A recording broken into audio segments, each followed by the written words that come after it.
You're listening to the Born to Kick Arse podcast with Matt Tomasi and can be found at borntokickarse.com/episode 54.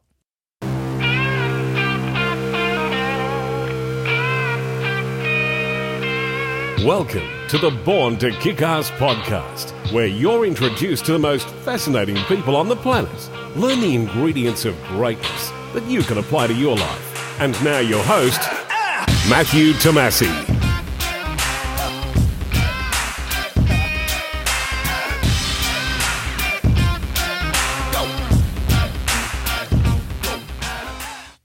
During the Marine Corps Marathon in 2004, BethAnn Telford heard a loud pop in her head. In the following days, BethAnn began to lose her memory. She couldn't remember names, dates, directions. An MRI, not long after, revealed she had a brain tumour. The next year, BethAnn had the tumour surgically removed, but it wasn't without consequences. BethAnn lost the sight in her left eye. She could no longer have children. She had to learn to stand and walk again. Her bladder permanently shut down and she experienced seizures.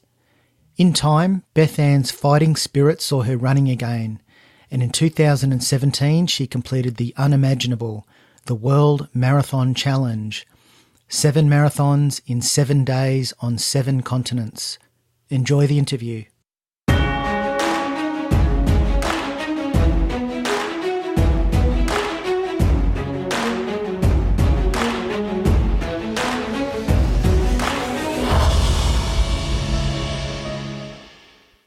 BethAnn Telford, welcome to the Born to Kick Arse podcast.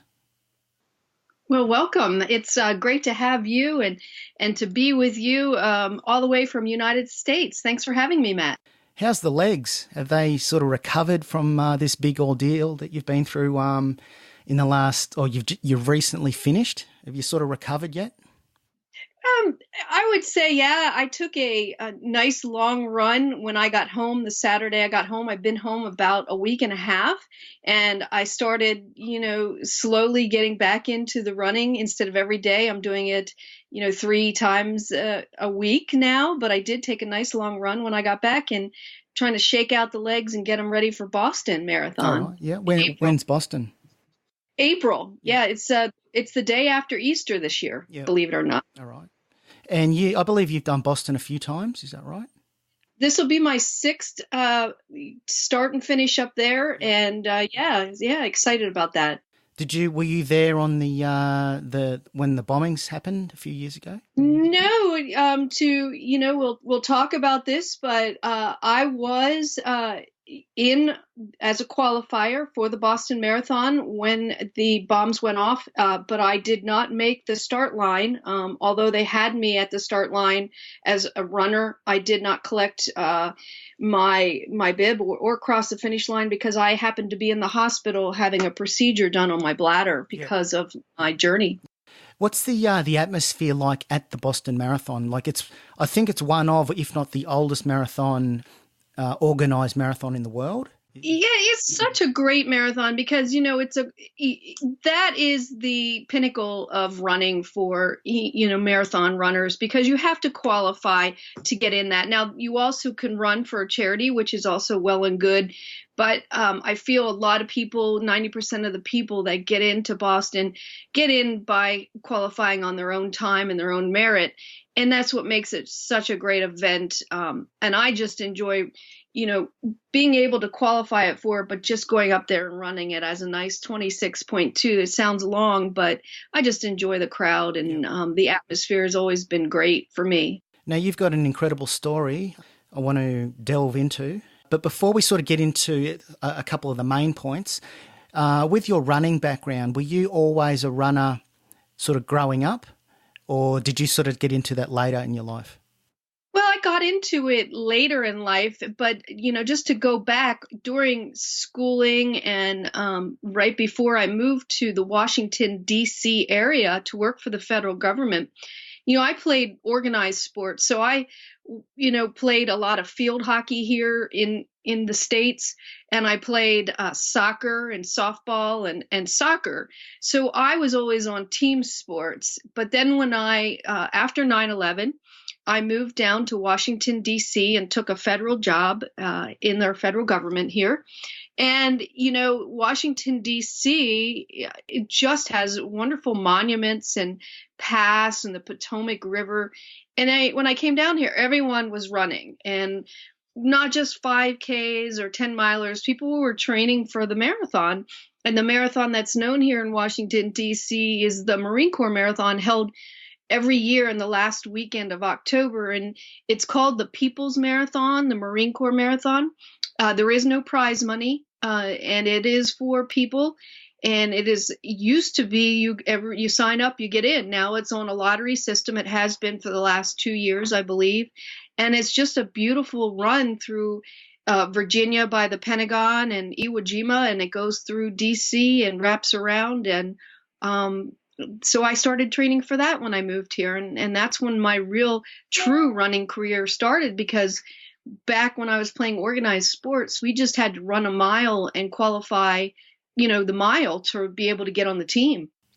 And how many marathons have you done to date, roughly? Oh gosh, it's been it's hard for me to count. I think I've lost count, because I also consider in my Ironmans, you have to run a full marathon, so I always count those too. So I would say well over a good 100 or so, if not more than that.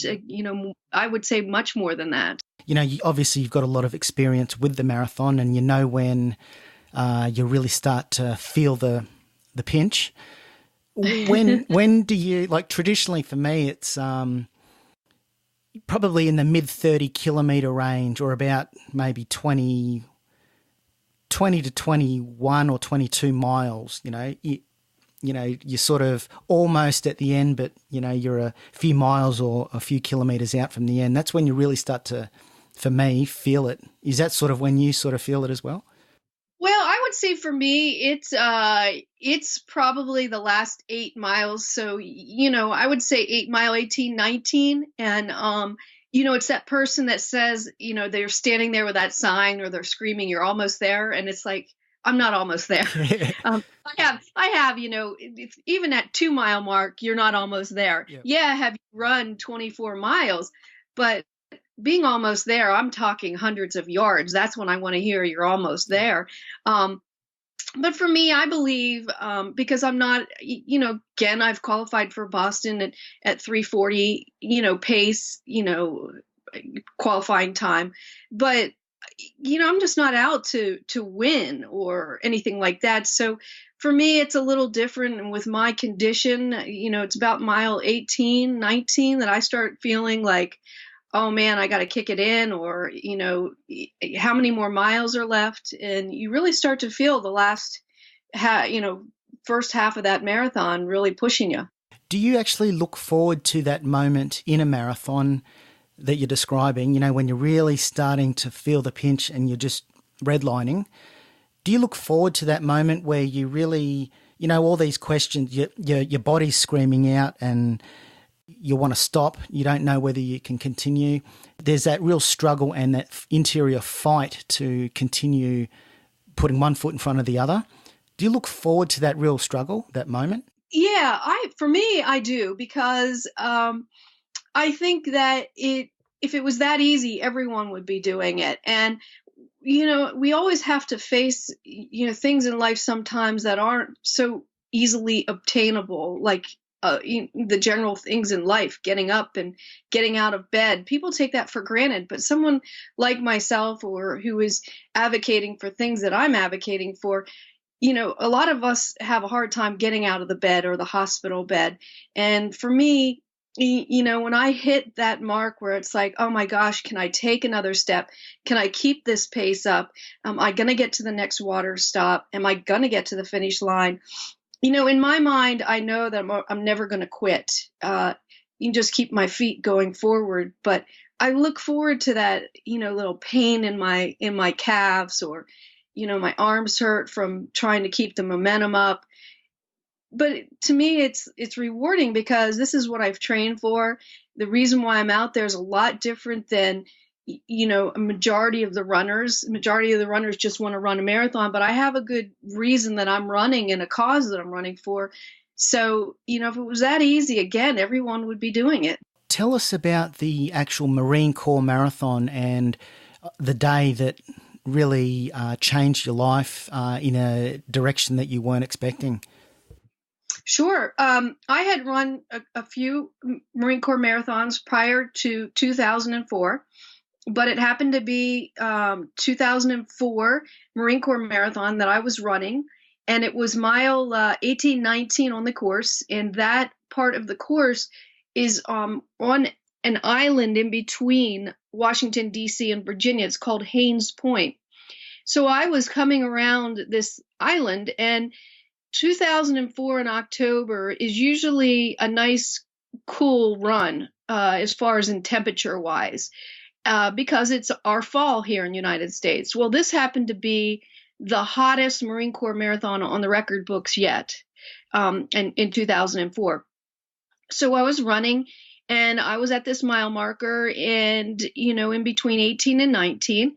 And I felt a pop in my head, almost like I was going in a plane and we had taken off and I had to clear my ears, or I was in a car and the car was climbing the side of a mountain, and I just could not clear my ears. And my head was foggy, and my running gait started to swerve back and forth, almost like I was drunk. Yeah. And I was, hitting into other people because I couldn't keep my gait straight. But I ended up, thinking that I was dehydrated because of the heat. I tried to hydrate myself, and I ended up finishing that race, the last, 7 miles of that race. And, but for the next few days after that, I returned to my work the next day. Some marathoners don't go right back to work because they have a hard time if it's their first marathoner, but I've come over that crest and I'm able to return to work the next day.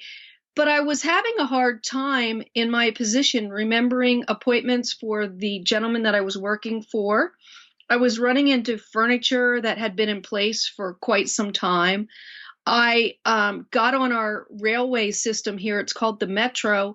And instead of going to Virginia, I headed in the other direction to Maryland.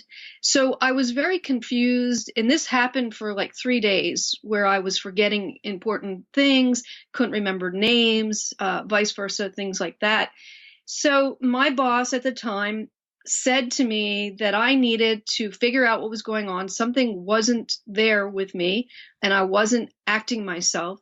And literally there was something that needed to be fixed. So I went into the local hospital here in Washington, D.C., and it's George Washington University Hospital. And I met with my primary care physician. I told him where I thought that this stemmed from. I was having a lot of memory issues, but I remembered where this had stemmed from, and it was back at that mile 1819 in Marine Corps. And he diagnosed me with an inner ear infection. So, we were treating this issue as an inner ear infection, but it still didn't seem to sit right. And at the same time, I was being also seen by my old physician back in Pennsylvania in Hershey, known for Hershey chocolate, and at Hershey Medical Center. And that physician worked with a physician in Washington, D.C., and said to him, this doesn't sound like Beth's medical history. He had known me since I was young. And he just thought that, my medical history was almost, but, a couple times I've had, pneumonia, but nothing like this. Something was definitely not sitting right with him. So he asked that doctor to order an MRI, and that was ordered. And I went in for an MRI, and a few days later, I had received a phone call. I was at my place of employment for the federal government. And it was the doctor at GW, and he said, "Beth, we need to see you. Can you come into my office?" And I said, "Well, look, I don't have that type of time. I was at the time, if even when right after Marine Corps, I was working for a presidential appointee, means that that person was appointed by the president of the United States here in the United States." And I just kind of begged with him and bantered a little bit for about 10 minutes till over the phone, he told me, "Look, you have, from the MRI, we found a mass in the frontal left lobe of your brain. And I was like, well, what's that mean? And he said, BethAnn, it's a brain tumor.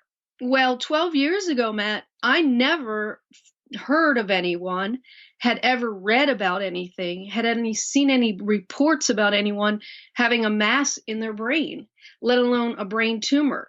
The big thing back then, coming to DC was AIDS and breast cancer. That's the only thing you heard about if you think back 12 years ago.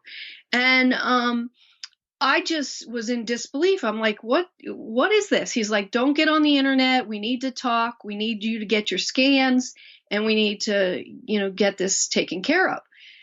So I immediately, left my desk and went out to the stairwell of our federal agency, and I sat there and I was looking at my BlackBerry, because at the time we had Blackberries, and I was thinking, oh my gosh, who do I call? What do I do? I have no idea what's growing in my head. Am I ever going to be the same? Went back into the office after sitting in the stairwell for a while and talked to my boss, and we kept it confidential. We even kept it from my parents. And his wife took over all of my medical history and worked with me, took me to 5 different institutions here in the United States.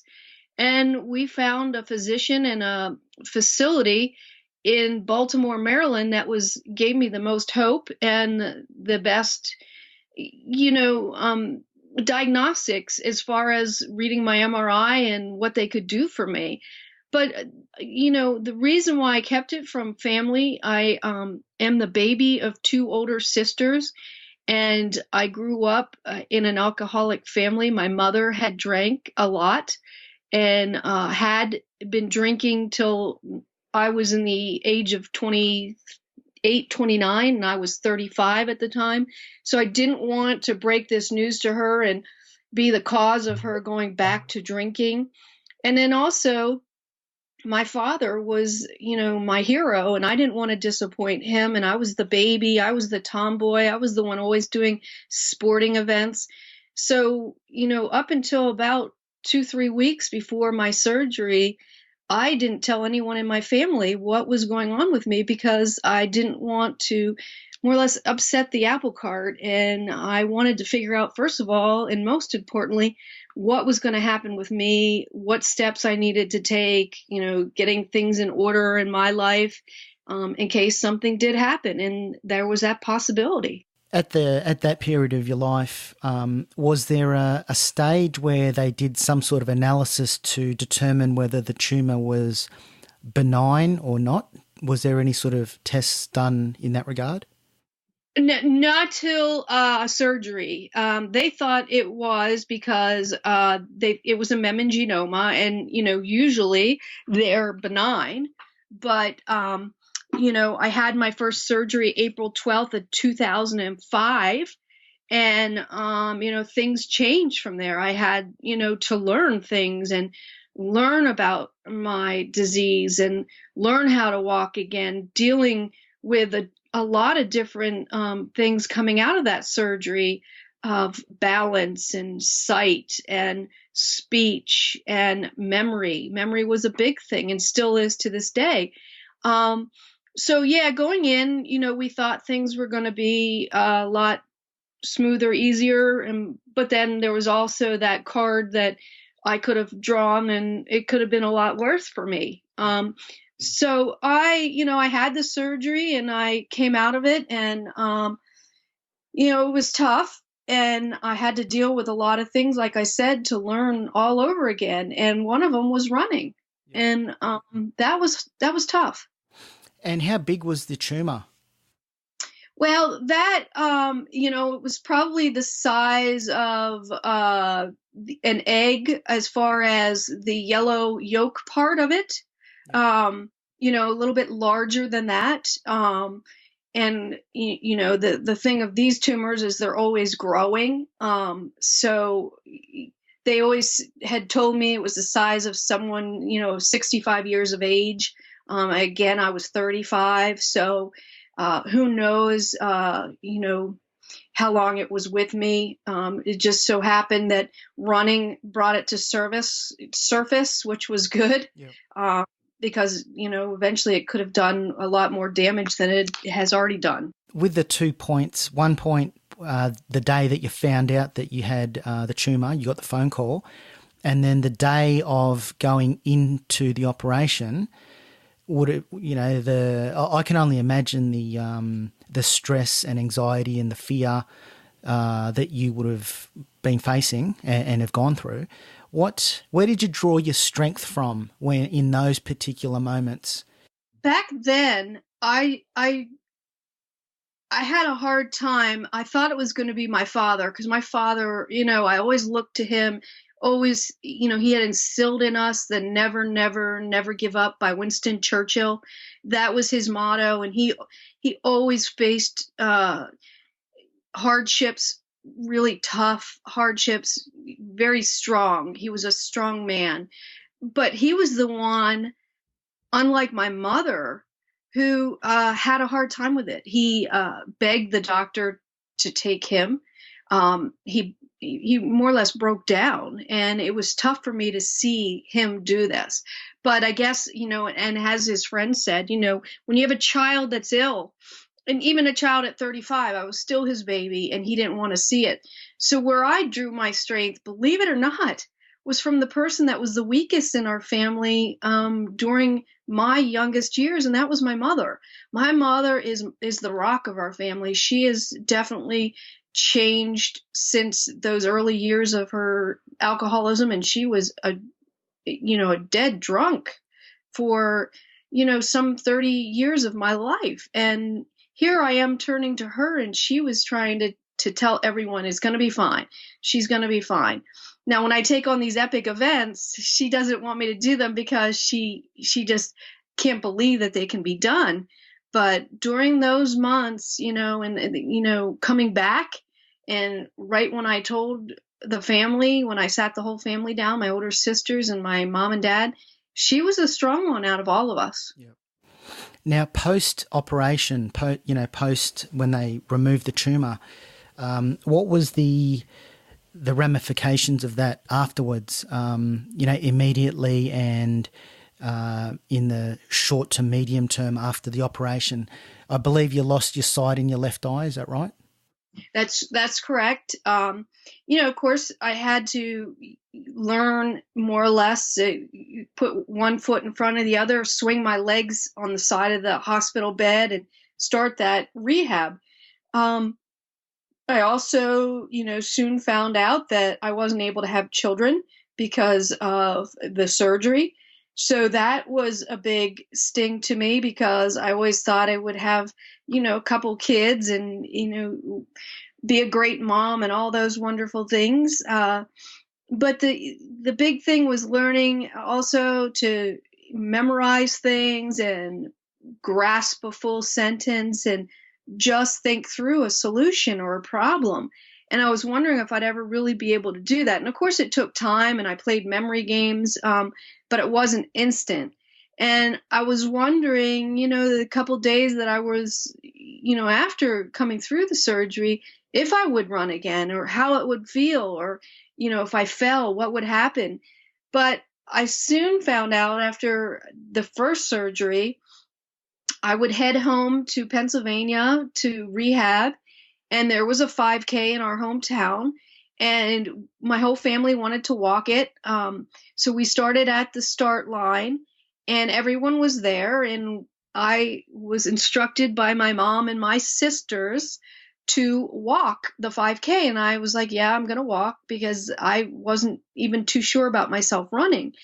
Well, we all proceeded to walk, and then halfway through, my dad didn't walk the marathon. The 5K, excuse me. He went to the halfway point, and when I came walking on the 5K and I got to the halfway point, I heard my father's voice, and my father started to yell like he did when I was playing competitive team sports.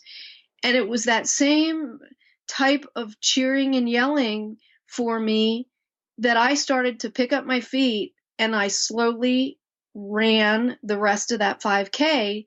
and I ran across the finish line. And when I started to hear my dad at that halfway mark and his cheering for me and yelling at me and telling me, come on, hurry up, pick it up, I knew at that minute and at that stroke of my feet turning over that I was going to be okay. And I was going to get through this and I was going to run again. And sure enough, that led me to be at the start line in October of the Marine Corps Marathon, where a year ago, my whole life had changed. Yeah. And I finished that Marine Corps Marathon. During your recovery phase, how important was goal setting for you, particularly after the operations with your, relearning to walk again and, getting your balance and sort of relearning the basics of movement and sort of getting back up on your feet. How important was the goal setting process in that particular period with regards to, you might have had a very, very minor goal like being able to sit upright, for example, or do something that we might take for granted. Was that a constant thing that you're aware of, just the minor goals and goal setting? Oh, yes, 100%. I set a lot of goals. They were very small, walking to the end of the street at first before I did that 5K.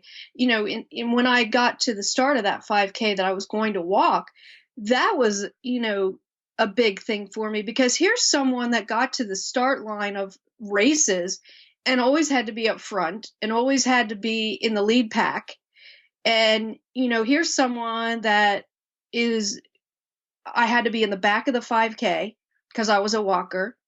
My head was wrapped in a bandana, and you had to hold me back because I was walking it. And that's not the typical MO of my, athletic abilities. So that was tough. So even just showing up at that 5K was a goal. Learning to write a check again and knowing where to sign your name, knowing if I could get on the metro again and try going in the right direction. Just small goals that people just jump on the metro and they know which way to go, or they can listen to the next stop and know they need to get out here, where I needed to remind myself and over again repeat, I have 2 more stops, count 1, count 2, not the name of the stop. Yep. So little goal setting was huge for me. And, even to this day, goal setting is big, and they might be bigger goals, but just to do them and to prove that no matter what your disability is an ability to conquer things and set goals and complete them. Do you know, or do they know, what possibly would have been the root cause of the tumor? Or no. Is that like that? No. I'm guessing that's like an unknown.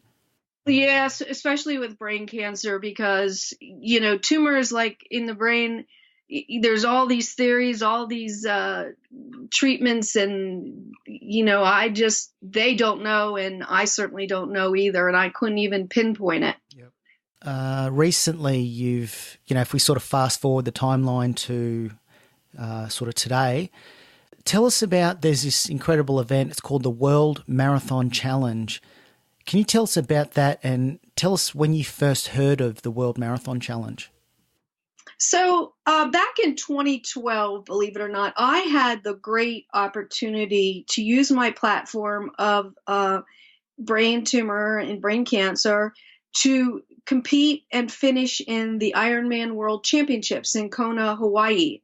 So I was able to use that platform again and, do this epic event and have it noticed, and, it was just amazing. And I always try to find great events and great ways to advocate and find funding and other people through doing athletic events.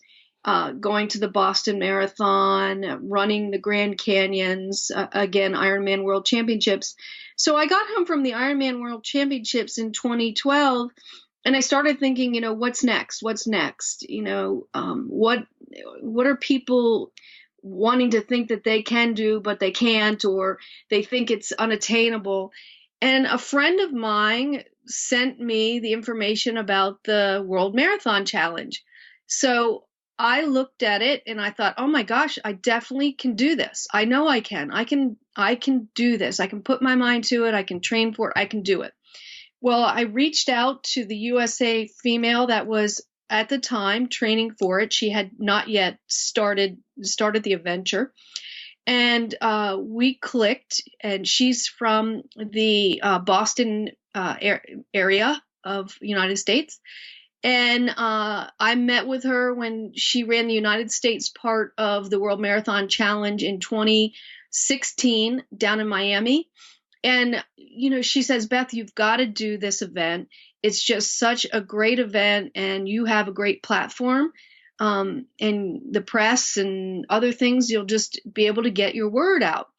So I took it to this foundation that I fight for, which is located right here in Washington, D.C. It's called Accelerate Brain Cancer Cure, and it is a nonprofit organization that funds other institutions and research facilities in the United States and outside the United States. And it was started by Gene and Steve Case, who are the co-founders of AOL. And Steve's brother, unfortunately, Dan, died of a brain tumor. So I took this great idea to them, and I thought for sure they would be like, are you crazy? But they love the idea, as long as I got the approval of my physicians. And that was a no, that was something I knew they were going to say, because they don't want me doing events like Evel Knievel and trying to harm myself.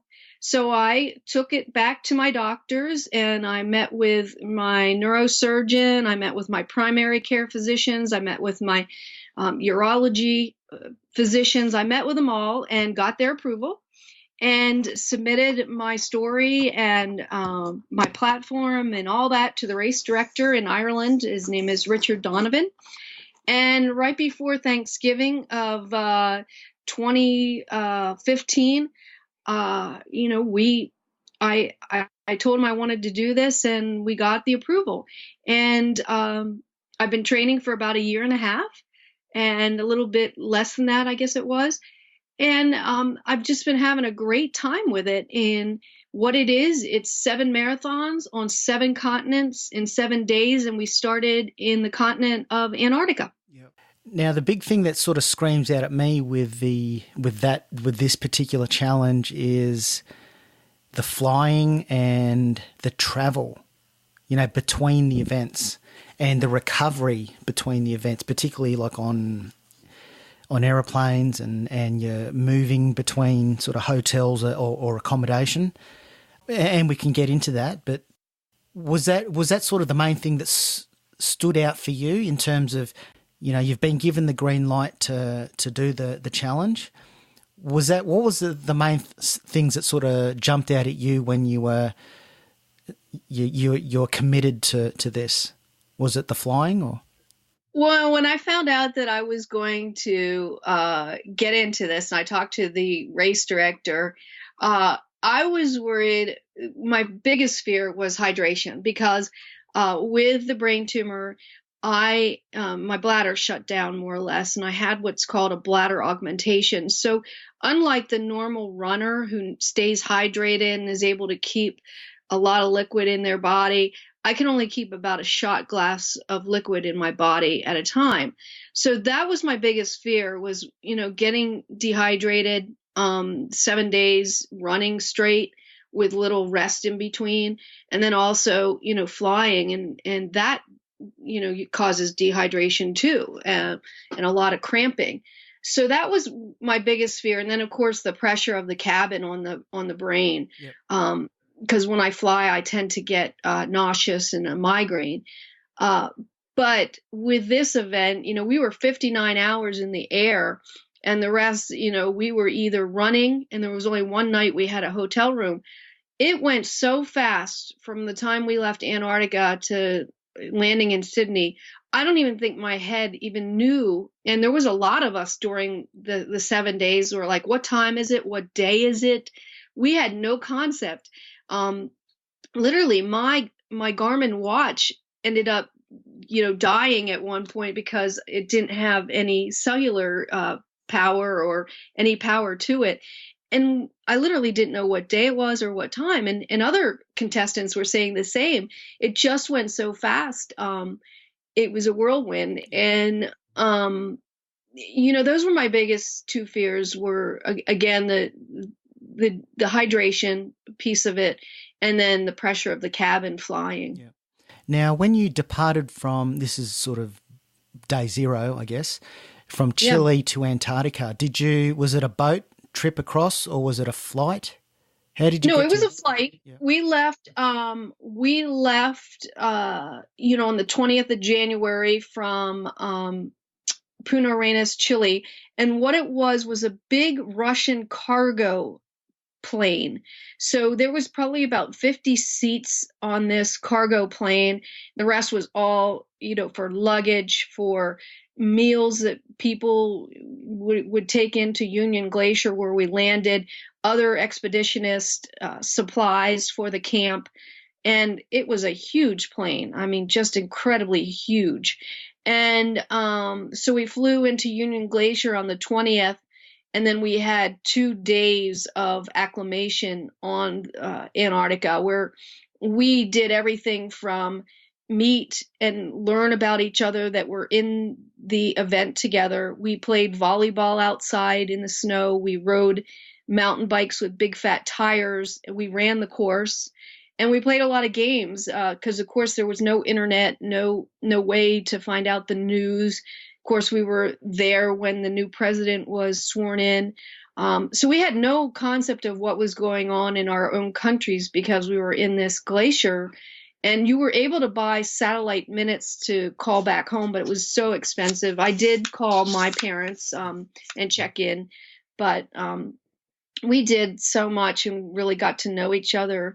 And, for a sport like running where it's you do it by yourself, and mentally are playing that game with yourself. This event, and over the 7 days, it was all 33 of us that, totally were there together. We were doing laps of either up to 4 laps. I mean, no less than 4 laps and up to 12 laps. And we would all be able to see each other, to cheer each other on. And we were all in it together. People, when we got on the plane from Chile to the rest of the way, we had a chartered plane, so we had assigned seats, but everyone was sharing, items during running, anywhere from compression socks to anything you needed. If you needed it, you just asked and someone helped you out. It was such a great group of participants and we all got along. And there was one gentleman that unfortunately didn't finish the event, and we were all very sad about him not finishing. And there was another gentleman that when we got into Sydney for the last leg of it was much touch and go, and we all really pulled for him to make it back to run Sydney. So after he was checked out, he was able to walk Sydney. So we were just all really, really a great team of runners. It was like a big relay. When you first arrive in Antarctica, is there like a border control? Do you get a stamp in your passport, or do you just sort of fly in and you just get off the plane and it's just a free for all? Is there what's that like? Yeah, you don't go through any customs or anything like that. No, there isn't. You got off the plane and we got onto these big, trekkers that took us to the campsite. They did have stamps that you could stamp your passport, but a lot of us hesitated because you have to have someone that's physically with TSA or, border control to stamp your passport. So we were told that in some cases and in some countries, if you do that and they found that Antarctica stamp, that they would revoke your passport. So some of us hesitated to do that. And then some of us just, did our boarding passes. Yeah. But no, you don't go through any border control. It's very relaxed. But I think if you're going to Antarctica, you're not going there to do any damage. You're going to do something beautiful and take in the scenery, because that's exactly what it was. It was absolutely breathtaking. And describe the course for us. What was the course like on Antarctica? Yeah, so it was a big loop, and it was one that they had groomed, almost like if you go skiing and there's no, no moguls or anything to jump on. They took a groomer and groomed a huge path. The start of the marathon was right at the base camp, so that every time you took a loop, you could come in and either warm up, you could change your clothes, you could use the restroom, you could get something to eat. They also had items outside for you to refuel at, and it was hot water, believe it or not, because if they had cold water and they would give it to you, it would just, freeze right away. Yeah. And then halfway around the loop, they had another place where you could use the restroom. You could get some hot water there too. It was a big, huge loop, and it more or less went around the airfield that they flew the little planes on for expeditions, and just beautiful. What were the conditions like on the day in Antarctica? Was it heaps of wind, or was it fairly still? Was it snowing or anything like that? Or so the 2 days we were there prior, it couldn't have been better weather. I mean, it was just absolutely great weather. And then come our day, the morning started out nice. Of course, it was cold, but by the time halfway through, the winds picked up, because in Antarctica, just like at the South Pole or North Pole, the temperature and the conditions can just change in a snap. And the winds picked up, and, towards the 3/4 through, I was going through snowdrifts up to my knees. So it was hard to run at some points on the course, and very windy where I was being blown. So, at first it was very cold, and then it just changed, and it got just bitterly windy, and the snow started going across the course, and the drifts. It snowed a little bit, but nothing to the point where it was a blizzard where you couldn't see, but the winds were horrible. Yep. How did you protect your feet? What did you wear, like on your feet?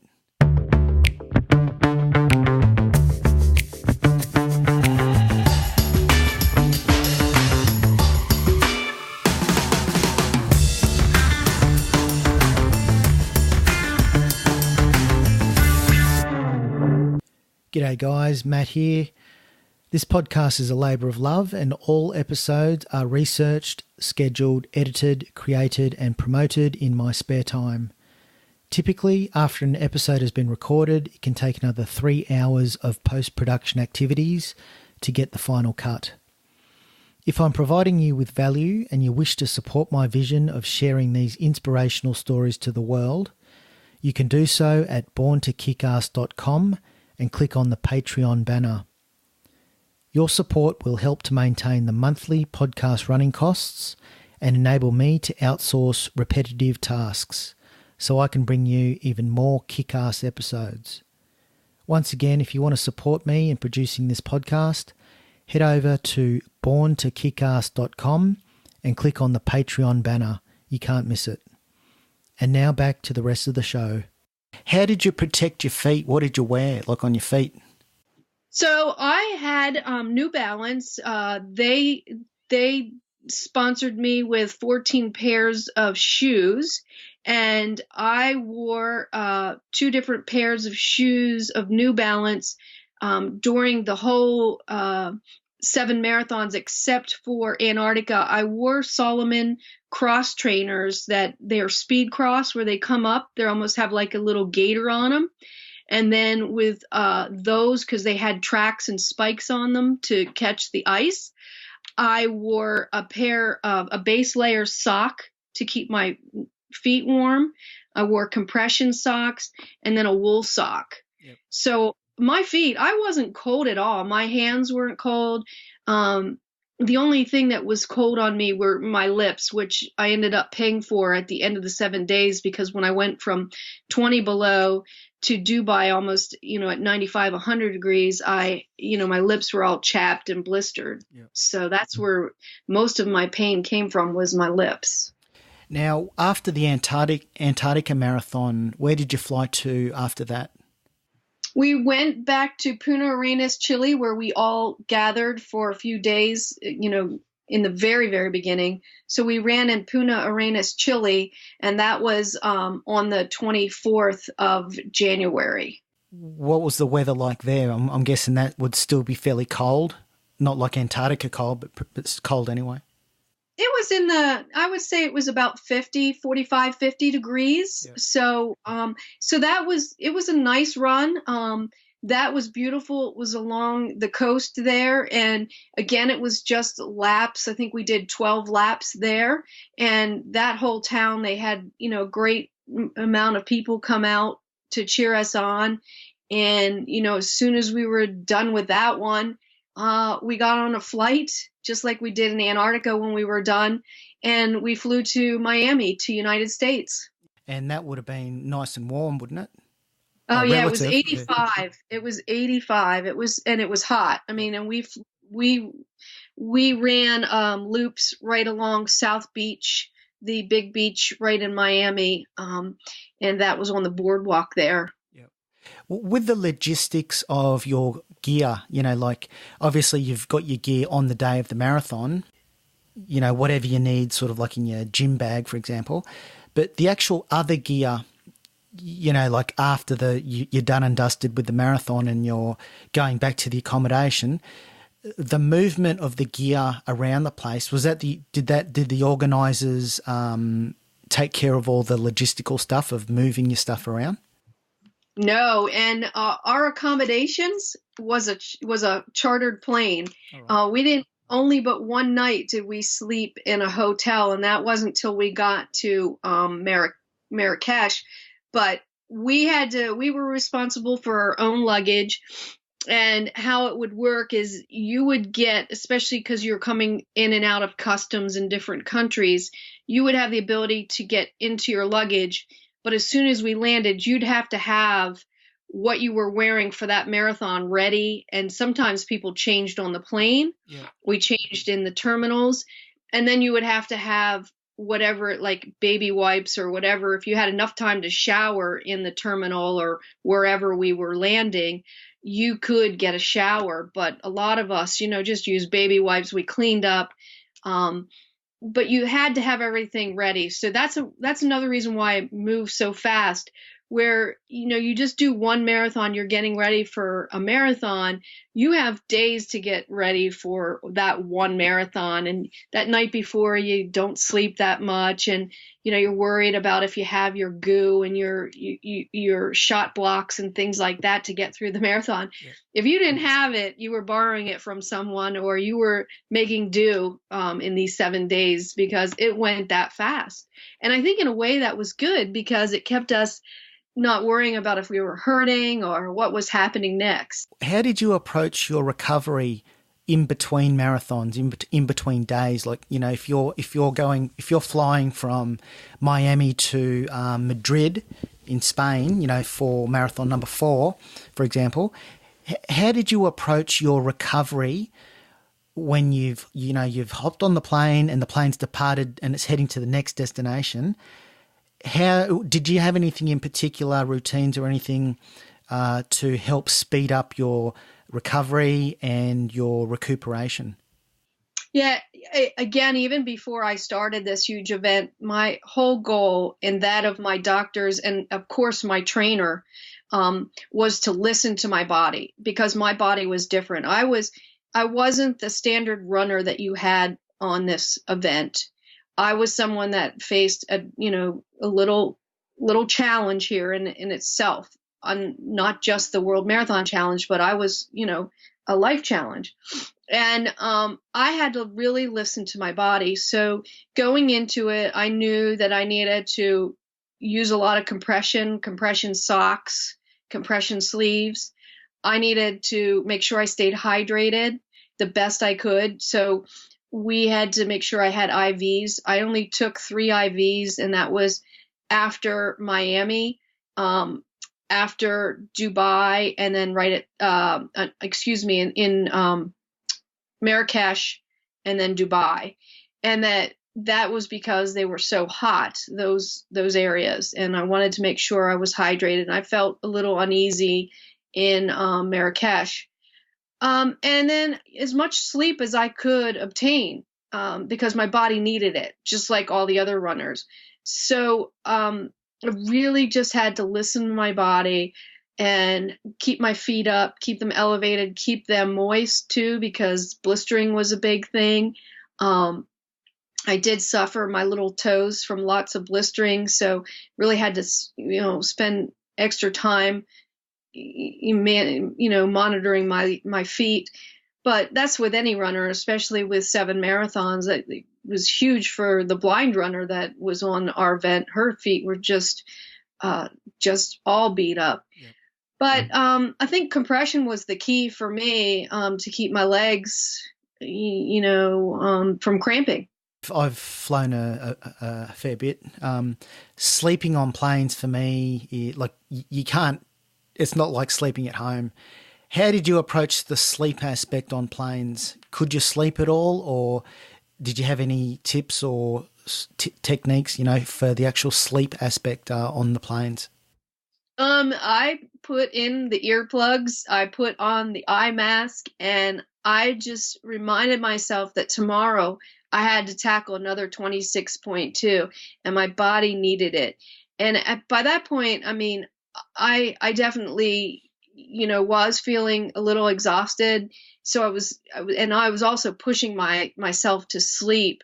And with my blistering on my mouth and inside my mouth, I really wasn't eating. So I would get on the plane, I would get cleaned up, and I would snuggle in. Now, our plane, again, was a chartered plane, so we had the luxury of a somewhat type of, chair seat that would recline almost all the way back. And I would use a lot of the pillows and things to just make myself as comfortable as I could. But some of the people that were on the adventure were quite larger, taller than me, and couldn't sleep at all. I mean, they were having a hard time getting that rest, where for me, I felt, like I needed it, and 2, I wanted it. So I, as best as I could, tried to, disconnect my head and, plug my ears and try to get that rest, because I knew the next day I was right back at it. You always hear jokes about aeroplane food or hospital food. What was the food like on the planes? Was it not too bad, or what was that like? Several nights there was steak, there was pasta, and it was good food. It was truly good. I was wishing I could have eaten more. And a lot of people brought food of their own. And even before we started the excursion, they asked you, what your restrictions were, what you liked, what you didn't. So you had the option of telling them if you were vegetarian or so forth and so on. But the food was great. I mean, filet and pasta, and there was fish, a lot of salads, and of course some sweets too. So it was great food. And when we were in Antarctica, that was the best food that I ever had. Yep. Now, from Miami, which was number 3, to Madrid in Spain, marathon number 4, how was the Madrid marathon? Madrid was on January 26th, and that was my favorite and my fastest. And the reason being is I just came back from, running in the United States. So I had about 30 some odd people there that surprised me, because that was my home state and home country, I mean. And I just felt like Madrid reminded me of where my parents live, on the street that they live on. The tall trees, it was serene.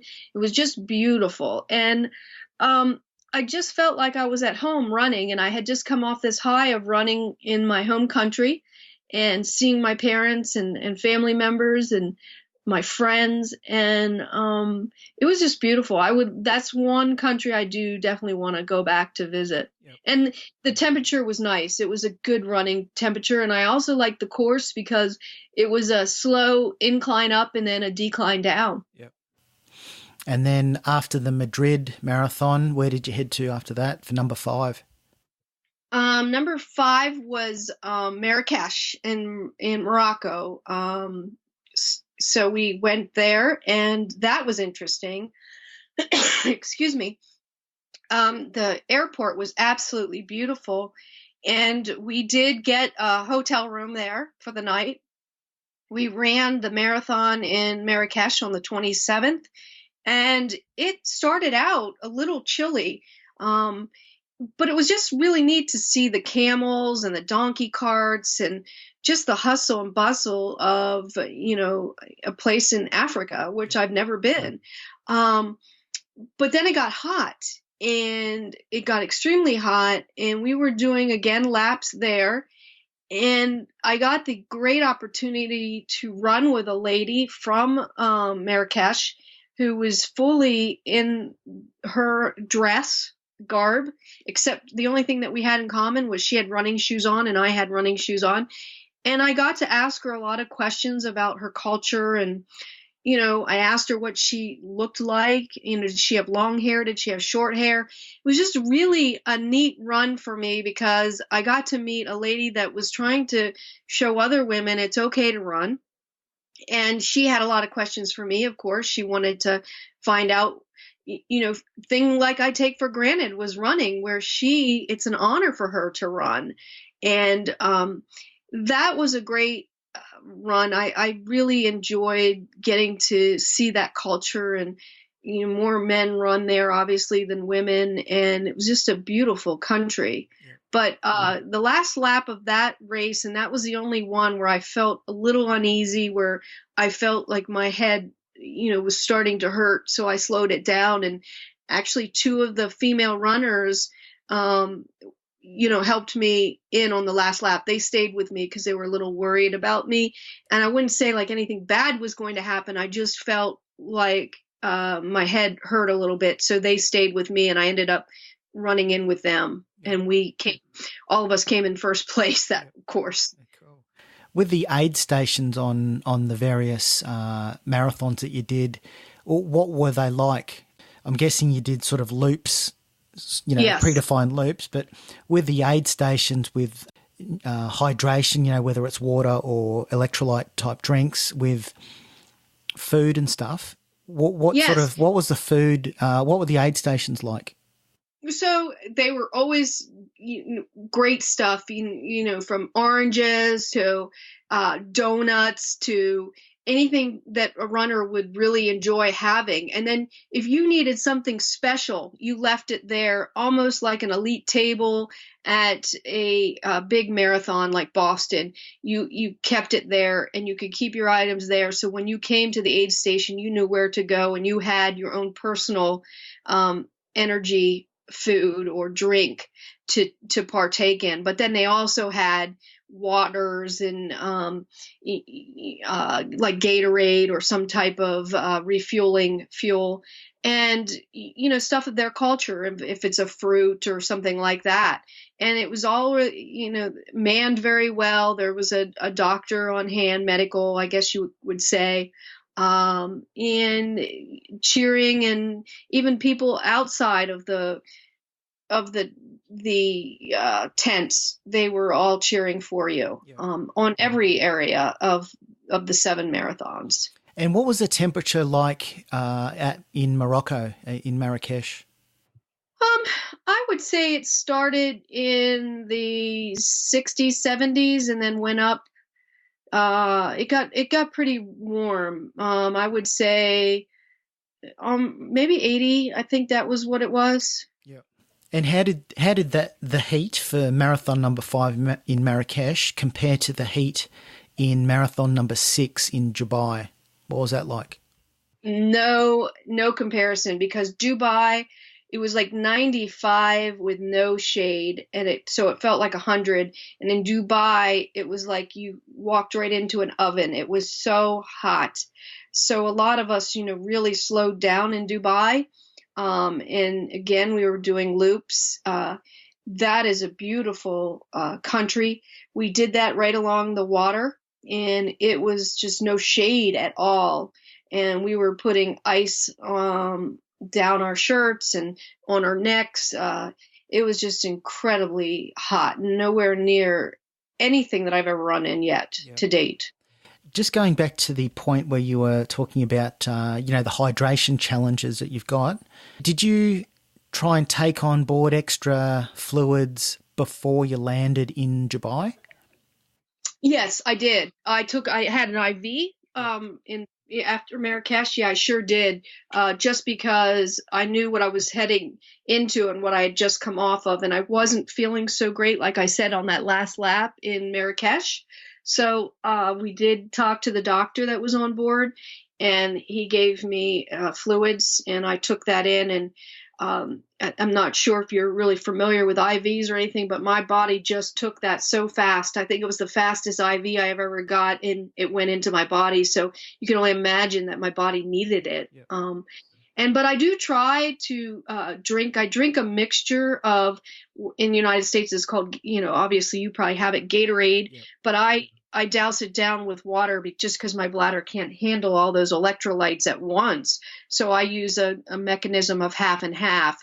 And I was doing a lot of that and listening to my body and sucking on some ice and things like that. But it was just tough with the changes. Like, I've never had an IV yet. I might have down the track. I might probably. Yeah. But, with the actual fluid of the IV, is that like a saline solution? Is it sort of semi-salty? Yes, you're right. Yes, you're exactly right. Yep. Yep. And that goes straight into your bloodstream?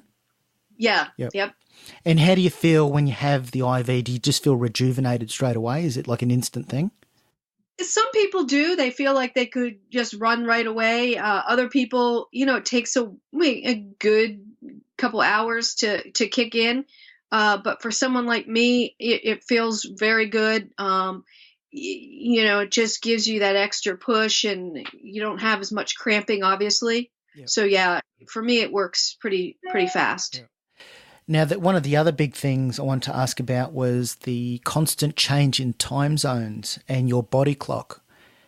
How was that? Like, going from like South and North America across to Europe and then across to Dubai and then onwards to Australia. How did your body handle, the change in the time zones? Again, there was plenty of times on the trip that all of us were saying, what time is it? What day is it? Now, there was about 8 contestants from Hong Kong, and they stayed on their time. So they were like a day ahead of us, I believe, and our nights were their days. So they were opposite of us. So they were eating when we were sleeping and vice versa. So they stayed on their clock, whereas the rest of us just went along with the time change. Yeah. And it truly did not hit me until the day after we did our last marathon. It was the day after, around 7 p.m. in Australia, that it hit me, and I totally just laid on the bed and literally collapsed and fell asleep for a few hours. Yeah. Now, so I didn't even grasp it that we had done the different time zones. Yeah. Yeah, one of the things I sort of love to do, particularly if I'm doing like a long haul flight from like Australia to Europe, for example, the best thing I find to speed up getting your body back in tune with the time zone is to either go for a run or some sort of workout, just to sweat. That the sweating process I've sort of found really helps with, acclimatization and getting sort of back in tune with the time zone that you're in. So after Dubai, that was number 6. How were you feeling at that point mentally, knowing that you're almost at the finish? You've got one more marathon to go. What was the feeling like for you and everyone else doing the challenge, knowing you had one more to go? We were pretty sad. The majority of us had forged a wonderful relationship, and we were like, oh my gosh, tomorrow, this is it. We're done. We couldn't believe it. And for me, and even going into this, I told so many people, even when I came across the finish line in Sydney, which was the final resting place for this event, that wasn't my finish line. My finish line is when it's reported that there's a cure for cancer. So we got to Sydney on the 28th in the evening, and we started running around 1 a.m. And I couldn't believe it. I was like, by morning time, it's all over. And, will I know if there's a cure for cancer? No, there's not going to be, not in, 5 hours. Will we continue this relationship of all the runners keeping in contact? What's next? Obviously for me, what do I do to top this? I did miss home. Yeah, I'm going to say that I miss my family. I miss my parents.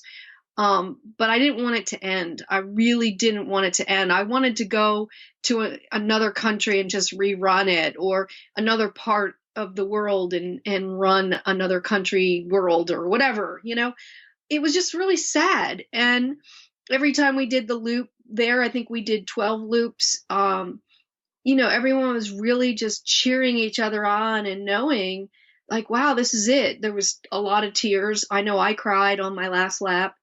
And, we were running through the night, and it wasn't for real. And after you'd completed the Sydney Marathon, you've done the 7 marathons on 7 continents in 7 days.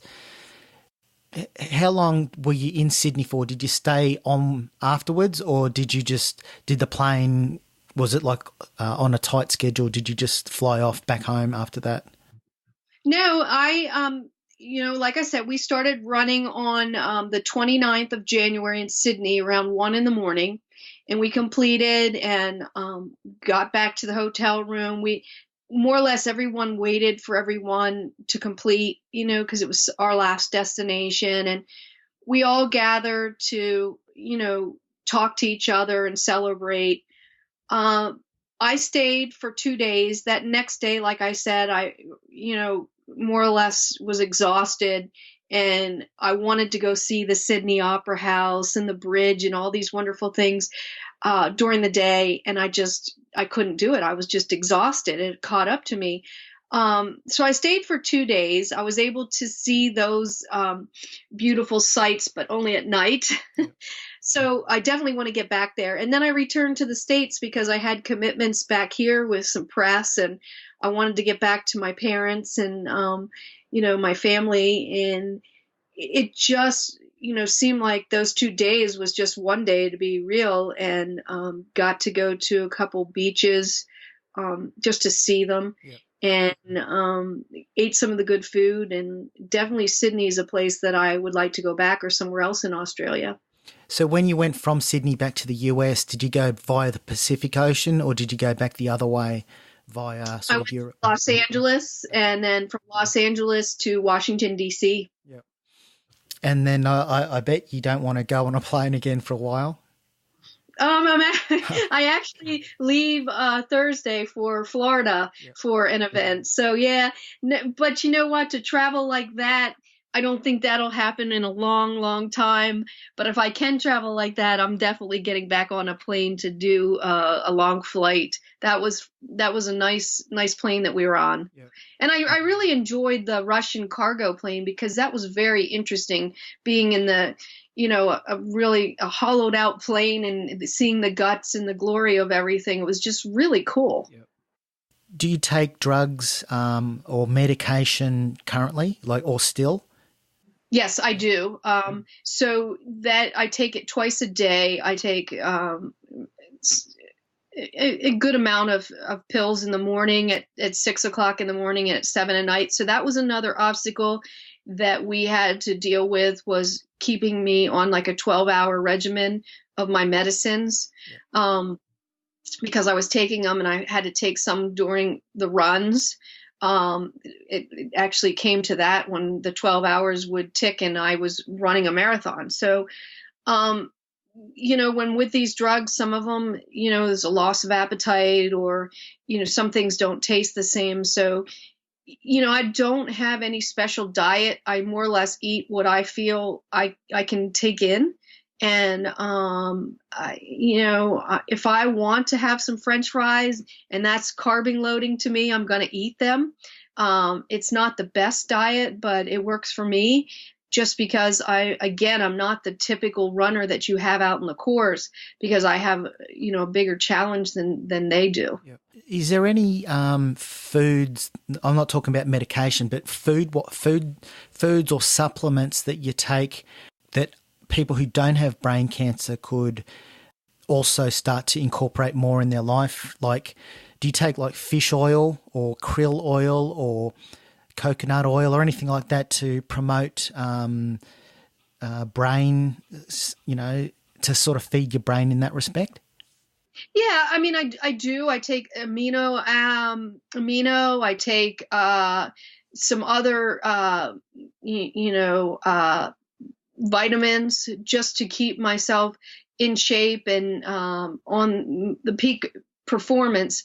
And I think a lot of people should be doing that, just to, especially the ones that are in the older group of runners or endurance athletes, because I think it's important, because those are vitamins that you can't keep processing because of, getting older. And a lot of them that women like iron, because women are deficient in iron. So, I mean, I take a lot of iron pills. So there are good vitamins. Everyone's DNA is so different, but I would promote taking amino acids or, things like that, and iron, if you're a woman, just to keep you working correctly and at the peak of your performance. Yep. Just on advice, I'll sort of break this into two questions. The first one is, if you could give some advice to a listener out there who has just been diagnosed with cancer, like literally, right now they've sort of been diagnosed, what advice would you give someone who's in that situation currently? I would say, and I'm going to say, we didn't talk about this, but my first year when I was, on my journey, I was not a happy camper. I was not someone that was like, wow, this is great. I was like, why me? Why not someone else that has done something bad, or, robbed the bank or hurt someone? Why me?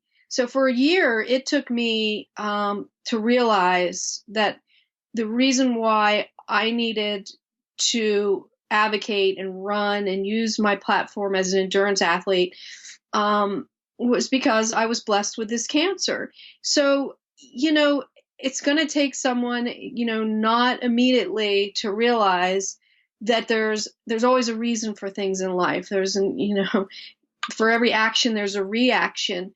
But if I, being through this, and if someone's out there listening and they've been diagnosed with any type of hardship or cancer or something that they're facing that puts them up against the wall, is to know that there's hope and to not give up. And, don't listen to someone that's going to say, well, you should be home in bed, or, you shouldn't be out there fighting for this because, no one's going to listen.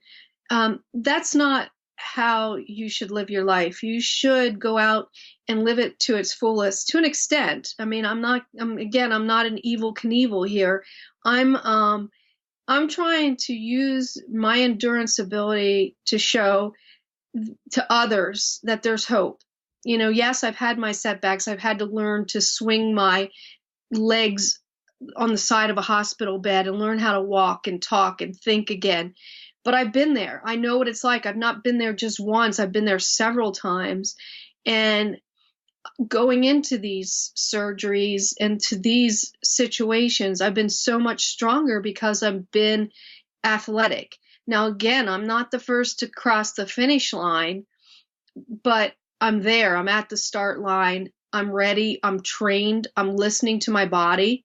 I think some people don't listen to their body, and it causes sometimes fatal issues. And we all need to listen to our body.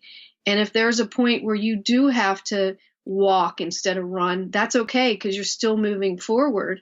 But I just never giving up, and not giving up, especially on yourself or something that you believe in so much in your heart. that maybe you don't want to stand on the street corner and sing about it or talk about it, but you can use your ability of running, walking, just walking around the mall, parking farther from the grocery store. I think that's important, and it gives you hope. And obviously you could be a role model or give inspiration to someone else. Now, just I guess on the second part of that question, if you could give some advice to someone who's contemplating doing the World Marathon Challenge next year or in coming years, are there any tips or advice that you could pass on to a listener who's wanting to embark on doing 7 marathons in 7 continents in 7 days? I think, one, it's definitely obtainable. There was a wide range of us on this year's event, from my friend Michael Wardian, who ran each one at 2:45, and I knew he was going to crush it, to Ryan Hall, who's Olympic, world record holder as well. And then there's a gentleman that was 66 years old, and he did the Galloway theory, which is you run and then you walk, and you run and then you walk. And then there was people on this event that had only ran like a half marathon, and they started training just a few months ago. So for me, I would strongly encourage it, especially if you have a platform that you want to raise awareness for. It's definitely a good platform. But if you just want to go and see the world real fast and run in every continent, and get that recognition of, the 7 marathons on 7 continents in 7 days, because you do get that recognition, I think, it's definitely great. But what a way to use your voice for a cause that you believe in. And that cause doesn't need to be cancer. It can be anything from proving to someone that you just got divorced from that, look, I'm going to succeed even though you're no longer with me, or a death, or anything like that. But you think about it and you put it all together, it's 184 miles, and you do get to rest in between. Maybe it's not the type of hotel or bed that you're used to, but what an experience, what an honor it was for me to represent my country, let alone the community that I live in, which is the cancer community and the pediatric kids. To being the only female from the United States. That was a true honor. So I would suggest it to anyone, and I ask them to reach out to me. I would definitely give them my training tips. Another thing is to get a good trainer, because I don't think, unless you're yourself are a trainer, you really need to have someone have a plan for you and not just run, but cross-train. That was really important. I did a lot of stair climbing, a lot of yoga, which was really important in my running. And I think that truly helped me. But again, I think it's such a great idea. Yeah. And if someone wanted to reach out and, follow your progress, follow what you're up to, whereabouts can people find you online, your website, and are you on Facebook, and where else can people sort of reach out to you and say hi? And yeah, sure. So I'm on Facebook. I have the Facebook is BethAnn Telford, Team BT. It's TEAMBT, and then our website is www.btwmc.org. Or they can go to the foundation's website that I fight for. It's www.abc2, so it's abc2.org. And they can find me there. I'm under the ambassador program. I'm one of their ambassadors. And then I'm on Twitter and Instagram. Instagram is Hope Is My Word, and Instagram is BethAnn Telford. So I'm on, and they can just type my name in. The last name is TELFORD, and all those come up as well. But I would love to hear from people, especially, if you just want to know something specific about the World Marathon Challenge or my journey or how I trained. I'm glad to support anyone that wants to listen. Yep. And what does the future hold for you with regards to managing cancer. Is there a risk of this sort of flaring up more, or is it sort of in a state that's sort of gone dormant, or what's the outlook? Yeah, right now I head back to my neurosurgeon for another MRI. I met with my urologist just last week, and we are scheduling another surgery in June for me. So that'll be after the Boston Marathon, and then I have a big brain tumor 5K here in the DC area. So I'm at least I'm good to say that I don't have to have a surgery in the next 3 weeks. But I will be going in for major surgery here in June on my bladder. We need to fix that first and foremost before we go back with the brain. But I do have an MRI. I have MRI every 3 months with my physician, and we'll recap where I am and what next to do on that end as well. Yeah, well, good luck with everything, and it's an incredible journey and an incredible story, and super inspirational to people with cancer and without cancer. But yeah, thanks for coming onto the podcast, and good luck with Boston coming up, and good luck with just everything moving forward. Oh, well, thanks so much, Matt. And it was so great to talk with you and talk with everyone over there in Australia. I loved it there. Yep. Excellent. All right. Well, thanks again, BethAnn. Thank you. Okay. Cheers.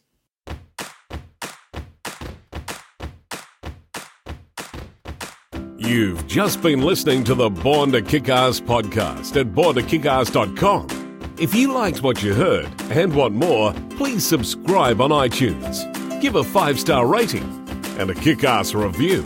This really helps to boost our presence and continues to allow us to introduce you to the most fascinating people on the planet. Welcome aboard, and catch you next time.